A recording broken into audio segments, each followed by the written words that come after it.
Greetings, ladies and gentlefish, and welcome to this artillery guide. Now, a lot of people may well say, oh, but Chip, you've already got an artillery guide on your channel. It's old, the class has been changed significantly since that was made. So this is kind of a redo of it with the current artillery that we have in the game.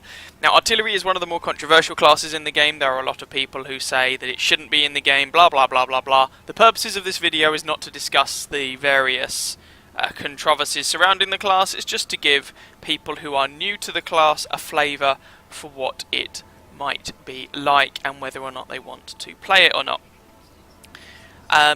Just a disclaimer right at the beginning. If you are looking for a tank class that is capable of carrying your matches despite how bad your team is, this is not the class for you. Artillery is primarily a support class. You need your team to be at least vaguely capable and not just crumble in order to actually have a reasonable game. So just bear that in mind. Historically, there was very little distinction between what would be known as a tank destroyer or what would be known as a self-propelled gun. Often one fulfilled the role of the other. Here in the game they are split down into quite definitive classes. Tank destroyers are focused on direct fire with large caliber guns, and artillery are focused on indirect fire. And that really is one of the key features of this class. They sacrifice pretty much everything about the vehicle itself in order to mount a very large gun with a very large explosion radius and to be able to fire indirectly. So these things do not need a line of sight in order to hit their targets, and in fact they would be worse if you were using them as a direct fire weapon. They are not very good in that role. So, just to give you a quick flavour for each nation, and then we'll just have a quick discussion of what the class brings to you, some things to watch out for, and I'll show you an example piece of gameplay. So, there are artillery pieces available for 5 nations in the game at the moment of recording this video. That has been the case for a long time. Wargaming don't seem to be in a hurry to add any more artillery lines into the game. So, we have got German, American, Russian, British and French artillery. German artillery, I'm afraid at the moment, is the only example I can't show you from the garage, but as a general rule of thumb, the German artillery tends to have quite a narrow gun traverse, relatively large caliber guns mounted on big, slow, but with some armour chassis. So you can get some bounces on German artillery, especially if your shots are not aimed as well as they might be, and in exchange they get access to some very large guns at higher tiers. We then have the Soviets, the Russians. Their artillery pieces, they go through a little bit of a transition. At the mid to high tiers they tend to pack some very large caliber guns indeed. Here at tier 7 you get access to a 203mm gun, which is the largest gun they ever get access to. You keep that for 3 tiers. But these mid to high tier machines are also quite slow and lumbering. By the time you get up to tier 10, the Object 261 has a smaller caliber gun, a 180mm gun, that does less damage, but it's more accurate, it reloads faster, the chassis is faster, etc. So you sacrifice some big bada boom in order for a bit of flexibility. Americans. The American artillery line has a relatively decent gun traverse, and tend to get pretty large caliber guns for their respective tiers, culminating in the tier 10 having a 240mm gun, which is the largest gun in the game, and at tier 9 you even get a sort of semi-turret. It's not a complete turret, but you get a very wide gun traverse, and they're generally considered pretty good all-rounder machines. French artillery pieces sacrifice a lot of the big boom of the gun in order to get enhanced mobility. So these particular machines are mobile, they are very good at relocating, running away, going somewhere else, getting shots from quirky angles. But they do suffer from relatively low caliber guns. They only get up to a 155mm gun, even at tier 10, which is the smallest gun to be found on a tier 10 artillery piece. But they do get relatively good rates of fire accuracy, etc. Up at tiers 9 and 10 they get a fully traversable turret as well, meaning that you have to move the hull and go through a full aiming cycle less, and the Tier 10 packs a 3-round autoloader. British artillery pieces at the low to mid tiers, so up until around tier 6-7, they get relatively small caliber guns that are quite accurate, with a high shell trajectory, meaning that they are quite effective at shooting targets who think they're safe behind cover, but it gives them quite a long shell travel time. The explosion radius tends to be quite small, and yeah, that's kind of the flavour up till around about tier 7. Higher tiers, and in particular tier 10, you go to some large caliber guns. When you get to the tier 10, you get a 9.2 inch gun, which ends up being the second largest gun in the game, only behind the American tier 10 artillery piece. Very high shell arc still, very inaccurate, but very large splash radius. So this can actually be quite a dangerous machine, as it's able to quite effectively shoot you behind cover.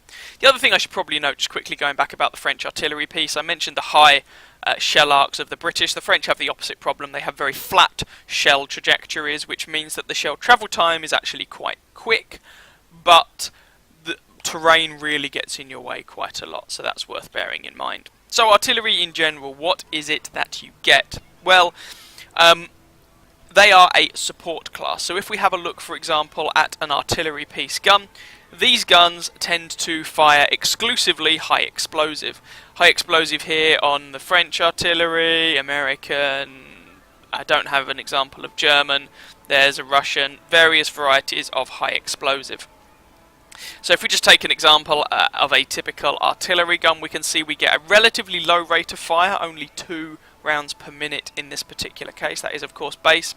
750 alpha damage and 48 penetration. These are high explosive rounds at the end of the day. Now you may notice that the alpha damage of these guns is lower than the alpha damage of a high explosive round from a similar caliber gun mounted on a direct fire machine. So that's a long-winded way of saying, if I compare this to a gun found on a French tank destroyer, so this is a 155mm gun. Let's have a look at a 155mm gun found on a French tank destroyer. Here we go. If we compare the high explosive rounds, the HE rounds on this gun do 1100 damage with 90 penetration. That is intentional. The idea is that artillery does not deal vast amounts of damage per shot. However, to offset this, their shells will have an explosion radius. Well, all high explosive shells have an explosion radius, but they have a large, relatively large explosion radius. So there is that. And essentially, if we have a look at the gun, therefore, here we're told 48 penetration, not particularly high, 750 average damage here, 13.5, so it gives you a minimum stun duration and a maximum stun duration. So at higher tiers, artillery shells impart a stun on anything that is within range of the epicenter of the explosion. This stun debuffs the enemy's crew. So your gunner gets less accurate, your driver, your tank goes slower, your view range goes down, etc, etc. All your crew get a debuff. That will last for a period of time dictated by the particular gun. So in this case the minimum amount of time is 13.5 seconds, maximum is 27. While that stun effect is in effect, if anybody else shoots them, you will get assistance damage for it. So that is one of the main ways that artillery pieces will rack up experience for that assistance damage. Of course, you can still track targets and get assistance damage that way. Theoretically, you can still spot targets and get assistance damage that way, but the class is really not suited to spotting targets for itself. You may also notice the relatively poor accuracy, 0.63 dispersion at 100 meters, 4.5 second aim time is relatively long. Even the longest aim time found on direct fire guns tends to only be around about 4 seconds. And this is a French artillery gun, that aiming time is relatively quick. If we were to compare it with only an American gun at tier 7, aim time is 5.7 here, and you can see the dispersion is worse, and so on. Now I should point out this stun is only found on larger caliber artillery guns, so that these are 155mm guns that do mount it. Here, for example, we have the FV304, has a much smaller caliber gun. It's only a 114mm gun, no stun available on this machine. and also the explosion radius is very small. So if you want to get that stunning mechanic, generally speaking, you need to be at a relatively high tier. Most nations get it from around about tier 5 or 6 upwards. The British have to wait until tier 7, just to be a little bit awkward. So if we have a look at the general stats of an artillery piece, then we've already had a quick look at the gun. 440 hit points. Remember, the example I'm giving you here is tier 9. Even a typical tier 9 light tank would still have 1300 hit points. So you don't have many hit points to work with. Your armour tends to also be pretty terrible. Basically, if people are in a position to shoot you, something has gone hideously wrong and you are probably going to die.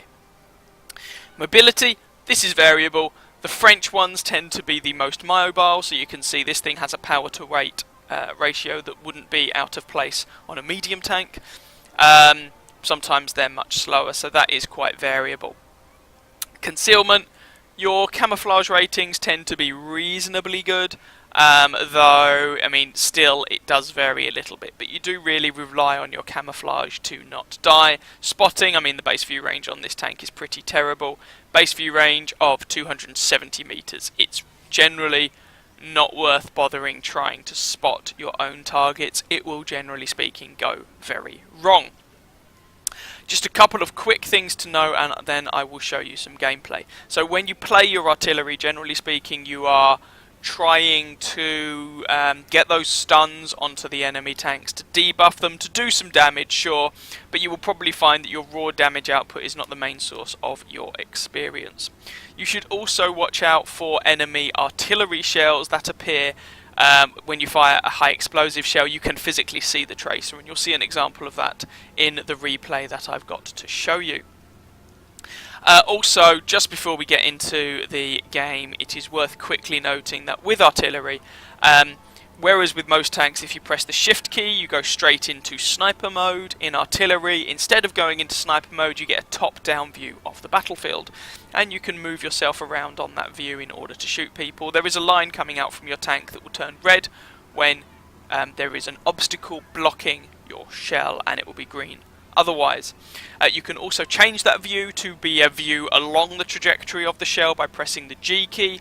If you press the T key, then you can indicate which area of the map you are currently ready to target. Worth pointing out that my client seems to be a little, I don't know, bugged or whatever, or maybe I need to fiddle with the key mapping slightly, so my T key does not actually work in that sense, so you won't see that aspect of it in the replay that I'm going to show you. Just thought I would let you know. In terms of premium ammunition on an artillery piece, you get premium high explosive, which will generally have the same penetration and damage statistics. The only difference will be the larger explosion radius. So here, for example, the regular shells have an 8 meter explosion radius, the premium shells have a 9 meter explosion radius, and that is typically the sort of thing you see from premium ammunition on an artillery piece. Consumables aren't usually too important on an artillery, as you are aiming not to get shot, and so I think you'll find that in this particular case, because you're aiming not to get shot, if you've got the credits for it, using a food consumable is not a bad idea at all. You may also wish to use some sort of gasoline. I could use 105 octane gasoline on my artillery piece, for example. There's no real point in having a fire extinguisher. Repair kit and or a med pack can quickly get you out of trouble though. So I would recommend a repair kit of some description, a med kit of some description, and either a food consumable or an engine consumable. Last thing, equipment and crew skills. Equipment, generally speaking, a gun rammer makes your gun fire faster, that is good. An enhanced gun laying drive makes your gun aim better, that is also good. The third slot is a little bit up to you. Most artillery pieces are open topped, meaning that you can't mount vents, although you might find there are some examples where you can. So for example, the FV304 can mount vents. So instead you probably want something like a camouflage net in order to increase your camo rating and in an attempt to not be spotted. I do recommend, with regard to crew skills, Sixth Sense is still useful so that you know occasionally if you have been spotted and you need to bug out. Brothers in Arms is useful just to generally improve the performance of the machine. Camouflage is not a bad idea either, and they're really the main ones you want to be considering. And I think that is pretty much all I wanted to say before we have a look at the replay. There is very little point showing you anything to do with, for example, armor profiles, because generally speaking, your armor is just flat out terrible. Module locations, again, people aren't going to be aiming for specific module locations, and there's a very good chance you're not going to survive more than one shot anyway. So once again, it's kind of pointless having a look at that. So let me just show you an example of some gameplay, and hopefully you'll see the sort of thing that I mean. Here is our game then in the Tier 7 American artillery piece, the M12. Now just a couple of caveats before you watch this game. One, this game is not intended to be some sort of dramatic display of artillery badassery or something. It's just designed to give you an idea of how a typical game in artillery might go. Okay, it's just an example, and show you a trick or two that you can use along the way. Also, this is a stock M12, this is not the fully upgraded gun, and my crew is a bit potatoey. They were recently retrained and all that jazz. So do bear all those things in mind. But even so, this is not a review of the M12, so that shouldn't be a massive problem. This is just to give you a general gist of how artillery is likely to play out. So this is a Tier 7 match. We are actually top tier. It's 5-10 matchmaking. So there are no Tier 5s for us to shoot at, only Tier 6s. And we're here on Karelia, and it is a standard game on Karelia. And initially I'm just trying to get some shots on people, but you could see there the line turns red whenever it is that there is a piece of terrain blocking the shell trajectory. Now I went over to that particular position on, or I brought my view over to that position on the map by holding down, there you can see a very long shell that didn't hit, holding down or pressing the shift key just to go into the top down view that you see. You can then press what is by default the G key to change to a view that is along the shell trajectory, but you're not going to see me using that in this replay. I very, very rarely use that feature, to be honest. Hasn't been in the game too long. It came across from a mod called What Assistant or something. Hey, we get a stun there on the IS. And just to note, that shot on the IS, I wasn't actually aiming to really do any damage, I was just aiming to debuff the crew for a short while. I might be able to pick up some experience, as just happened there, but it also gives my guys who are in the vicinity a better chance of fighting the IS. Anyway, so, you get the top-down view of the map by pressing the shift key. Other tanks, that would take you directly to the sniper mode. In this particular case, it takes you to the top-down view. Hello, Mr. T-3485, there we go.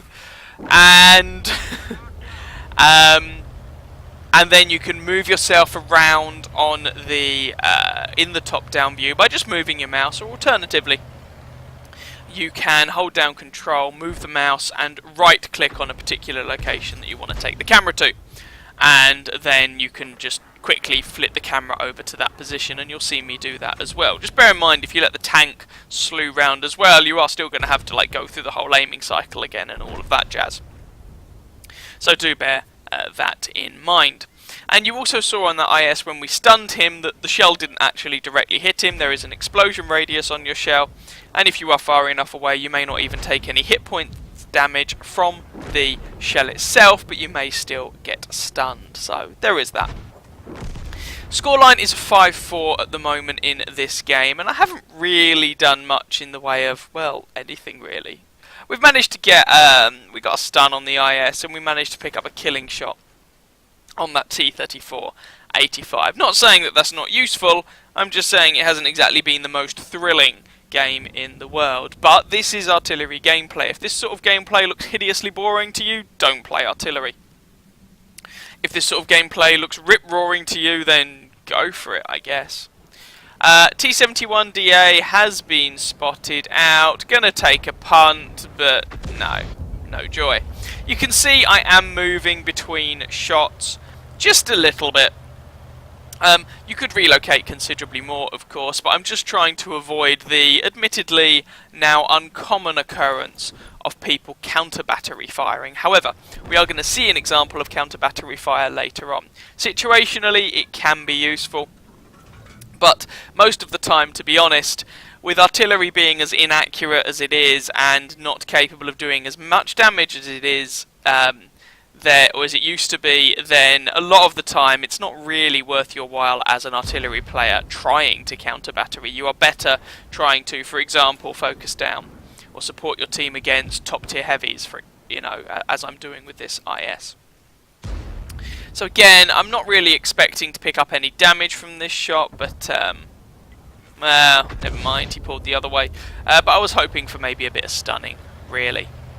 Now, you may have noticed that I did zoom in and zoom out whilst in the top-down view. To do that, it's the same as it would be if you were sniping in a regular tank. You just use the mouse scroll wheel to zoom in and zoom out again. Just waiting for this IS to pop up again. That might have done some damage, we don't know. But you can see here why I'm saying that artillery is really a support class. We have no armour, we only have 350 hit points at tier 7 if we compare that for, like the Black Prince has basically 1500, I think it's 1450 hit points or something. Heck, even tier 6s in this match have more hit points. To get down to that hit point level, we'd have to be looking at like a tier 5 light tank, so a light tank 2 tiers lower. To get those sort of hit points on the board. Pew! Yay! 19 damage. You can also see that if you're not being given nice shots, the amount of damage you're outputting per shell is just not very high. I mean, c'est la vie, really. Artillery is not about dealing that raw damage, not really. So do bear that in mind. I did have a look to see if I could get a shot on that VK, but I didn't think I'd really be able to get the shot off before he got into cover, so instead I try a speculative one on the IS. Now you've noticed there that I haven't actually moved between firing the shell. Honestly, that's just me being a bit lazy. I should have done. But meh, c'est la vie. It's not as if you've got anything else to do with your 20-30 second reload, so especially when you're in, let's say, tier 5 and upwards artillery pieces, you might as well relocate between shots. There you can see we finally get a direct hit on the target, none of this splashing nonsense, and when you get a direct hit you do a respectable amount of damage. 348, that's around about the sort of damage that a same tier heavy tank would do with a direct penetrating hit. And that's what you can typically expect. If you get a direct hit with your artillery piece, it's not uncommon to do around about the sort of damage that you'd expect a heavy to do, give or take. Remembering, of course, that we're firing high explosive rounds, so the 700 or whatever it is damage the game tells you this has, okay, so 700 damage from the shells, that is only true assuming that your shell penetrates, the same for an armor-piercing round. Most of the time your shell will not actually penetrate, even if you have a direct hit, because, well, in this case we've got 39 penetration. So more likely you're just going to explode on the tank in question and you're going to do significantly less damage. But it does mean that you don't have to penetrate in order to do damage at all. And we're actually able to pick up a kill on the Hellcat just there by taking that shot blind. You might also have noticed my ammunition count. Now I could have loaded some premium ammunition for this game. All that would do is increase the radius of my splash damage. I mean, the premium rounds are just flat out better than the regular rounds, but I am not loading them. I'm just no. Unless I have an artillery mission where it's like you must stun 4 tanks with 1 shot or something. And I tend not to use premium ammunition on my SPGs. It doesn't sit right with me, so I don't use it. And now it is, we've just got the 5 of them. Versus 6 of us on my team. Sorry, I had a bit of a brain fart and counting was hard. Go figure. Ah, thank you for that. Right, we're just going to relocate fairly substantially now, but you can see in chat I'm telling people that I'm relocating. And hopefully that means that if they're paying even the vaguest bit of attention, they shouldn't expect artillery support while I'm relocating. But it does mean, fingers crossed, I should have a better shot on some of those enemy tanks. Now I'm trying to keep the T-34-85 alive here by taking a punt at the WZ. As it is, the shell goes long. It stuns the guy but doesn't actually do any hit point damage, and unfortunately he's already dead. So I wasn't able to keep him alive, which is a bit of a shame, and now I need to relocate. WZ131GFT just died. I mentioned that because if you want to see something vaguely entertaining, pay attention to chat and what that guy has to say. Apparently artillery are idiots. By the way, if you decide you do want to play artillery, you should probably have a fairly thick skin. People do like insulting you, whether it be the enemy... Well, you can't do cross-team chat anymore, but it used to be that the enemy team would insult you, your team would insult you, everyone will insult you. You have to remember, as an artillery player, everything is your fault. Literally everything. Even if, so in that instance, the enemy WZ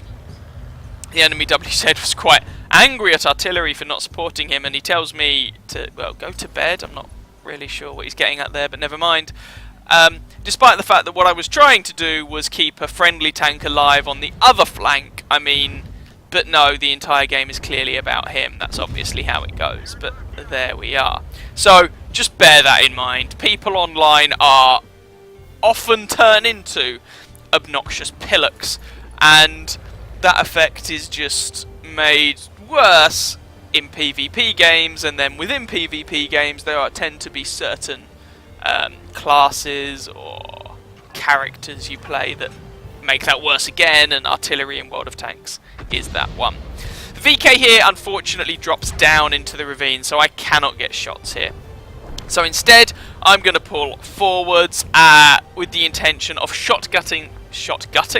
Yes, I'm going to shotgunning this guy if absolutely necessary. Sorry? It does sound like a very bad condition. I don't know if this Stilitzvang, that's the auto-loading Stilitzvang, so I didn't know if he was reloading or whatnot. As it is, he's able to defend himself and he takes the VK out. My assistance is not required, and actually, there's only one enemy tank left at this point. Our team have put up a good defence. Now, I'm going to fast forward this along a little bit because we're going to have a bit of a lull in the action.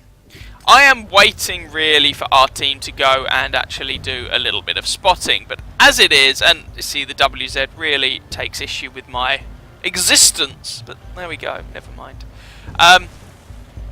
With the friendly team moving forwards, I actually decided to move up a little bit. My initial logic was that the closer I am, the shorter my shell travel time and the more accurate my gun's going to be, so the more capable I am of doing damage. But with just the enemy artillery left, I decide, you know what, screw it. Let's just go for the enemy cap here. If I spot the guy and someone else shuts him down, that's fine too. I do not care. So we come up here. Again, just going to speed it up along a little bit more. And do we spot the artillery? No, we don't, but our base starts being capped immediately. So we know where that remaining enemy artillery piece is. He's going to cap our base in 1 minute 28. This is slightly problematic. So I have several options here. I could try and rush back to our base, but nah, that seems to be a bit dicey. Or instead, I could see what I can do about shooting our base from the enemy base. I mean, your artillery, you can shoot across the map. In most artillery pieces. Some have a particularly short range. So, I mean, I can wait for my team to go and spot our friendly capture circle, but at this point, I can get a shot off before our team actually arrive. And did you see that? There was actually a shell come out from our base. There we go. Watch out for the tracer from enemy artillery. So we took a rough shot in the vicinity of where the enemy shot came from, and we were able to pick up the base reset. That's what I mean by counter battery fire. You can keep an eye out, especially if you have a good idea of roughly where they are. You can keep an eye out for where the enemy artillery is likely to be, and we were able to take advantage of it in that situation. This means that now, unless the guy does it to me, and I moved after my shot to try and minimise the chances of that, then this should now be a win if we cap out. If the Stilitzvang gets there in time and spots this M12 out, I will happily shut him down. That's absolutely fine. And the Stilitzvang is moving up. Oh, shot out. Did you see that again? There he is. Pew! And we're rewarded with a splash. We didn't actually kill the guy, but we did do quite a lot of damage to him. And it allowed our friendly Stilitzvang to finish him off. So there we go. Hope that gave you an idea of what playing artillery can often be like. It was interesting to note that after we managed to reset the enemy base with a blind shot, the friendly, and I use the term very loosely, WZ, kind of toned down some of his comments. But never mind, you can also see that we only have 5 rounds of high explosive left. So really in artillery you want your games to be long in order to rack up the damage and the assistance damage. The problem with that is that you can either get close to or actually run out of ammunition, so that is something worth bearing in mind. So these are the results for that one. 3rd class mastery, Bruiser, a Confederate medal. No, sorry, that's not a Confederate, that's an Invader medal, sorry, for capping the enemy base. A Defender medal for getting enough base defense points. I think you need a minimum of 80 or something. And a Raider ribbon, which is not something you see that often, but it's awarded for capturing the enemy base in a machine having not been spotted for the entire game. So there was that. And if we have a little bit of a look at the rundown of targets we were able to do something about, you can see we managed 539 damage from stunning people, so assistance, 5 stuns on the IS, 2 on an M12, 1 on the VK and 1 on the WZ, a bunch of critical damage and then some hit point damage, which totalled to 876. If we just have a look at the next results screen, we finished 4th on our team by experience. Friendly Stritzfang, the tier 6 did well, OI did well, Black Prince had a decent game, then it was us. The WZ, who was being so mouthy, finished in the bottom half of the team, which does vaguely make me giggle. RIS2 didn't do particularly well, but whatever, it doesn't matter. Moving along a little bit, so 15 shots fired, 3 direct hits, 3 penetrations, 9 from splash, not a huge amount of damage. 6 enemy vehicles damaged, 3 of them destroyed, and it will tell you the total amount of time that you stunned enemy tanks for. There are certain campaign missions that require you to, for artillery, that require you to stun tanks for a certain amount of time. 539 assistance damage from stunning, 9 stuns caused, and the slightly weird situation in that we had 100 base capture points and 100 base defense points. Booyah, go us. 2.4 kilometers travelled, however, with a standard account, we actually made a small credit loss.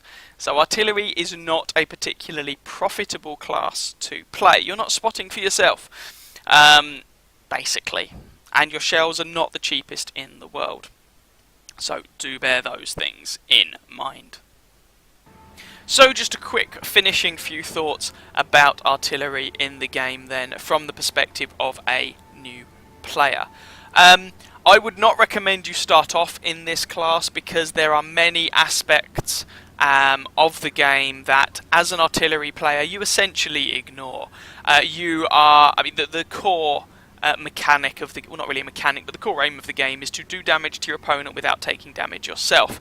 And in a scenario where you are able to fire shells from near the back of the map, generally speaking, without too much worry about reprisal, then you don't have to worry as much about things like camouflage mechanics, spotting mechanics, armor angling, completely worthless in an artillery piece, and so on and so forth.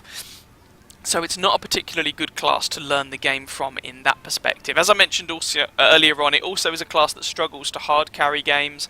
That is unlikely going to be the case. If you consider yourself a more skilled player at the game, it can be quite difficult for those skills to translate well into artillery because there are so many mechanics in the game that the class just kind of doesn't really care too much about. So bear that in mind. Nonetheless, I think it is worth playing some artillery yourself, even if only to give you a better idea of which positions artillery are more likely to be able to shoot you if you are in that position, and so which locations on a map are probably best avoided, or at least are best not spending too long at that location, especially if you are in some more fragile tanks. So yeah, that is a little bit of a guide on artillery, updated for how it works in the game these days. I hope you guys found it useful or vaguely enjoyable. If you did, then by all means feel free to catch some of my other videos and or subscribe to my channel. And as ever, I wish you very happy hunting on that battlefield. Ciao ciao.